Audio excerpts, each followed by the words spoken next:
It's nice to have you back. So where was I? The last time we spoke, I was trying to find the old transport museum. But it's now a 24-hour gym. So I'd like to continue into the West End of Glasgow. There's a museum here that's built back to front. There's also 3 subway stations. One's next to a subway, but I'll show you and I'll explain more. There's also a street here that was recently voted the 3rd coolest street in the world. And after that, I'll show you where a village was that completely disappeared to make way for a train station. Everyone's got a story to tell. This is mine's.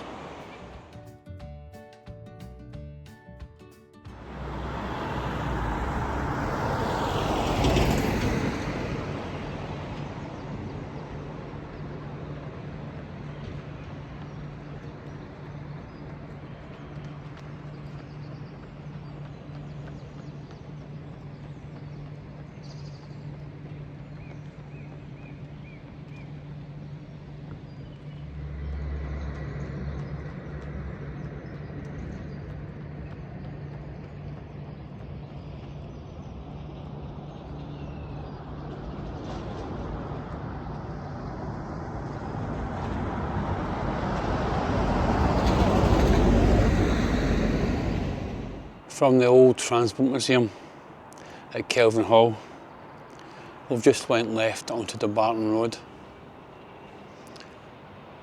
This has been officially recognised as the longest street in Scotland. This will lead us into Byres Road, into the West End, and also Glasgow University. From Dumbarton Road, we've got this mural here. There's only 3 words in the mural, but it's the words of a very famous song. I'll explain more later. Just behind me is Kelvin Hall underground station. It was opened in 1896, but it wasn't called Kelvin Hall then, it was called Partick Cross. After modernisation, it reopened in 1980 and it was called Kelvin Hall. There's also a subway next to the subway. Please don't get them confused.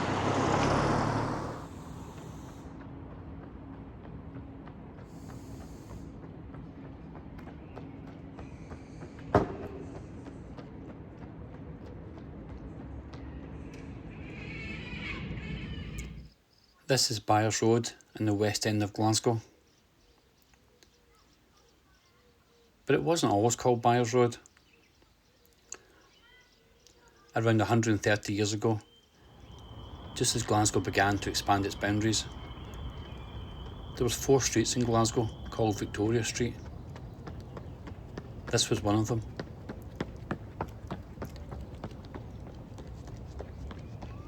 This was renamed Byres Road, with Dumbarton Road at the bottom and Great Western Road at the top. 45,000 people call this place home. It has a large student population, and being so close to the University of Glasgow, Byres Road is always reinventing and transforming itself. This is one of the stops in the Glasgow Underground. The Underground itself is the 3rd oldest in the world, just behind London and Budapest. There's 15 stops in the Glasgow Underground, and if you wanted to travel the entire 10 miles, that would take you 24 minutes.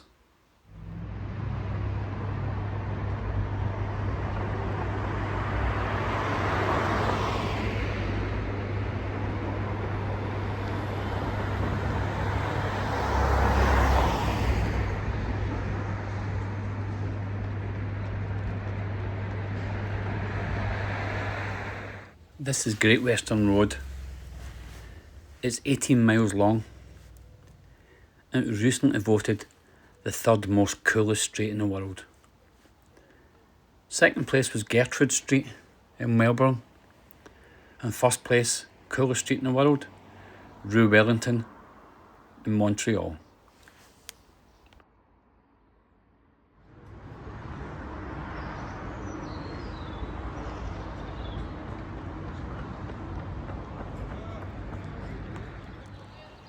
So I've just turned left off Great Western Road.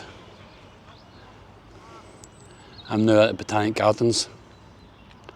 So it's right at the junction of Byres Road and Great Western Road. The Botanic Gardens themselves, they opened in 1842. There used to always be a railway station here, but that's gone now. That's sadly closed in 1939.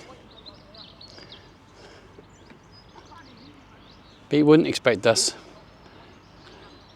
tucked away at the top of Byres Road, at Botanic Gardens.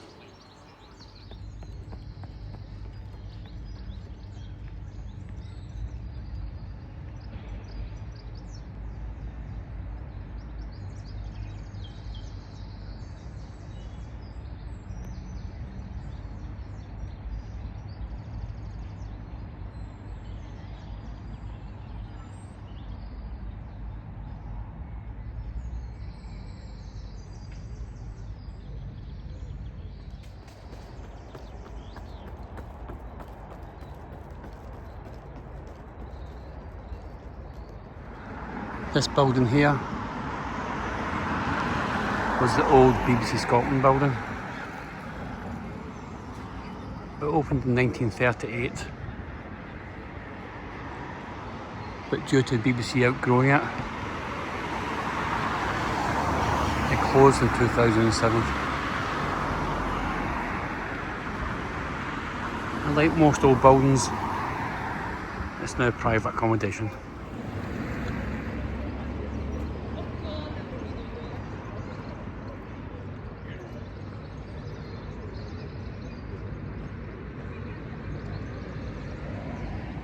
In Great Western Road, there's one Devonshire Gardens, which is a 5-star hotel.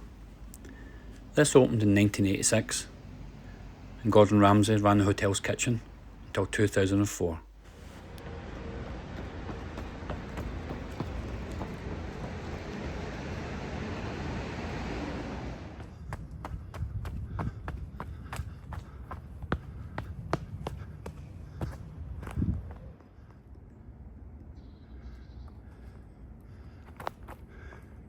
At this point in the what could possibly go wrong game, I took a shortcut. And now I'm completely lost. I always say to myself, Frank, stick to the paths, they go somewhere. I always think, but what if I just cut through here? What could possibly go wrong? Welcome to that game. I'm officially lost. Okay, so I found a plaque. Alexander Thomson, Lilybank House, 1864, Heritage Trail. So that's good.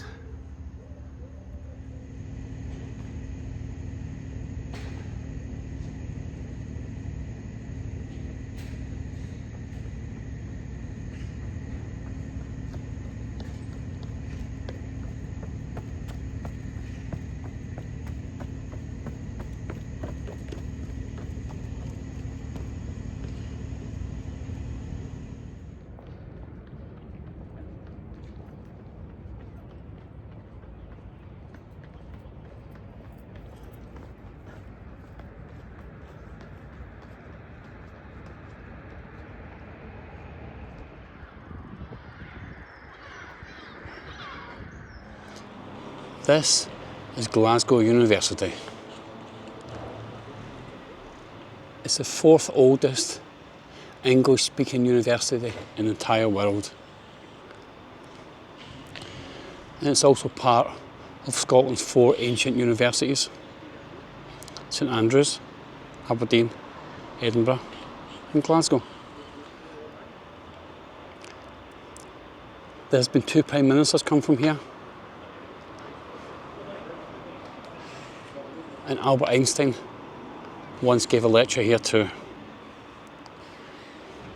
But most importantly, for the modern world, in 1914, John Logie Baird, the pioneer of television, began his studies here in Glasgow University. Now remember that name, John Logie Baird. I'll come back to it later on.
Now,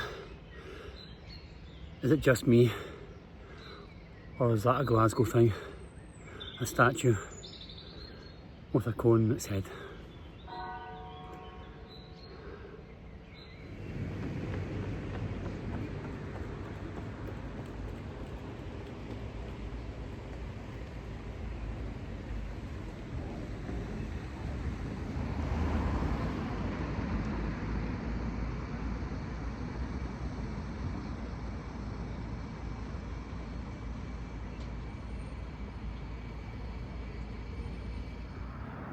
Now we see the Kelvingrove Art Gallery and Museum.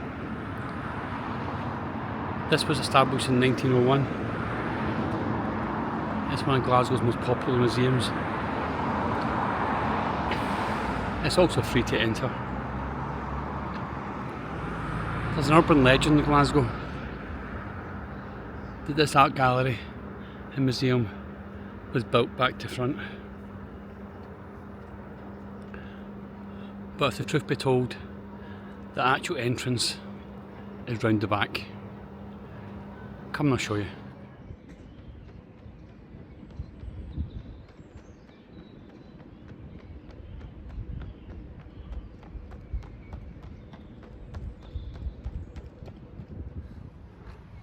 So this is the real entrance to Kelvingrove Art Gallery Museum.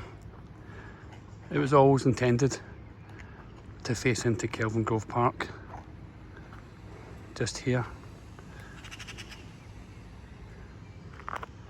There's 22 galleries in here. There's over 8,000 items to see. And it's Glasgow's most popular tourist destination.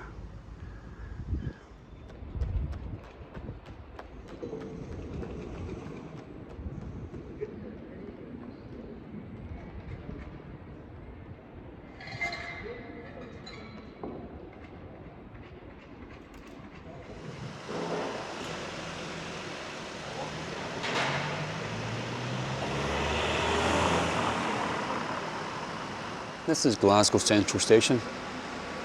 It was opened in 1879. It's also the busiest railway station in Scotland. Before Central Station was here, there was a village here, the village of Grahamstown. That was here from 1680, 1879. 2,000 people lived in this area. It was all gone to make way for new Central Station. There's only 2 buildings left, the remains of the Grahamstown site. There's the Rennie Mackintosh building on Union Street, and there's the Grant Arms pub on Argyle Street. You can also take a tour of Glasgow Central. It costs about £15 and the tour lasts about 1 hour and 45 minutes. And 6 years later, in 1885, the Central Hotel opened. Some of its most famous guests include John F. Kennedy, Laurel Hardy and the Beatles. Remember we mentioned John Logie Baird earlier on? The pioneer of television? Well, in 1927,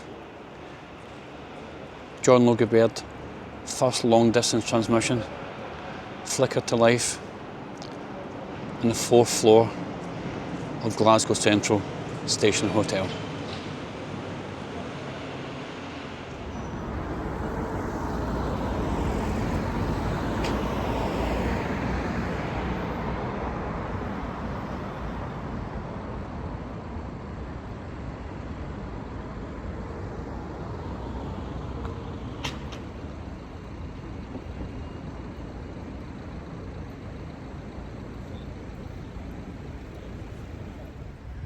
On the banks of the River Clyde, there's a bridge. This is the Clyde Arc. The Clyde Arc was the first bridge in 30 years to let vehicles pass over it. It was opened in 2006. But if you ask anyone in Glasgow what is and where is the Clyde Arc, they would have no idea. But if you ask them where the Squinty Bridge is, yeah, I know what that is.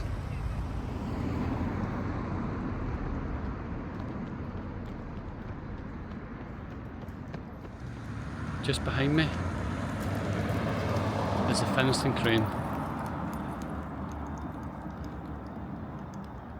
The Finnieston Crane is no longer in operation, but it stands as a reminder of Glasgow's heritage.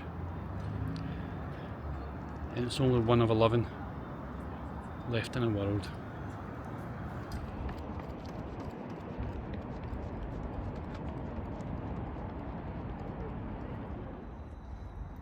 So the Clyde Arc opened in 2006, or to give it its real name, the Squinty Bridge.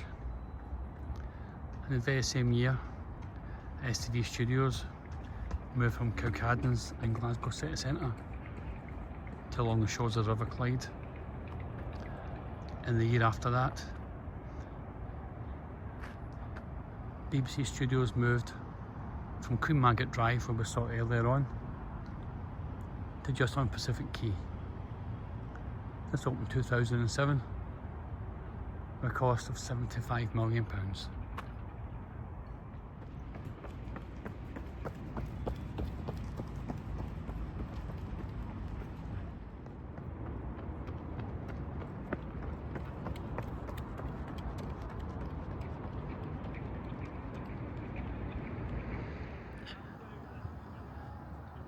In this area we have 3 indoor venues.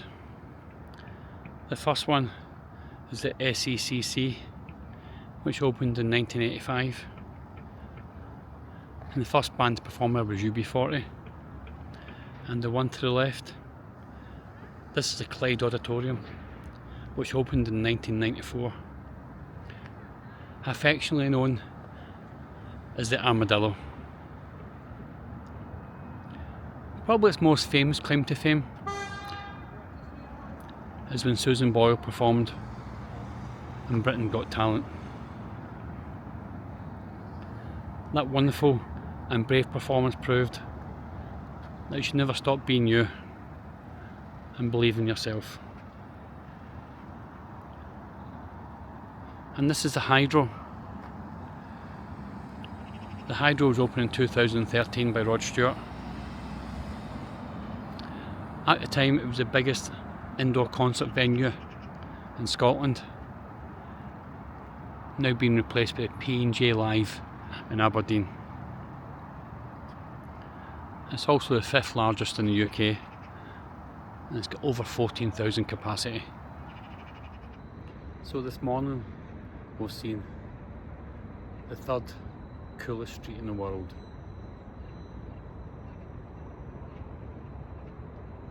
We saw an area where the town got demolished for a train station.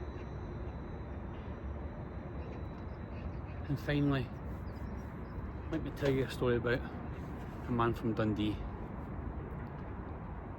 His name was Michael Mara, and he wrote a song called Mother Glasgow. It would take a man from Dundee to perfectly capture the social and economic injustices that we all go through. It was made popular by Pat and Greg Kane from Coatbridge, known to me and you as Hue and Cry. Let me finish with the last line of the song Mother Glasgow.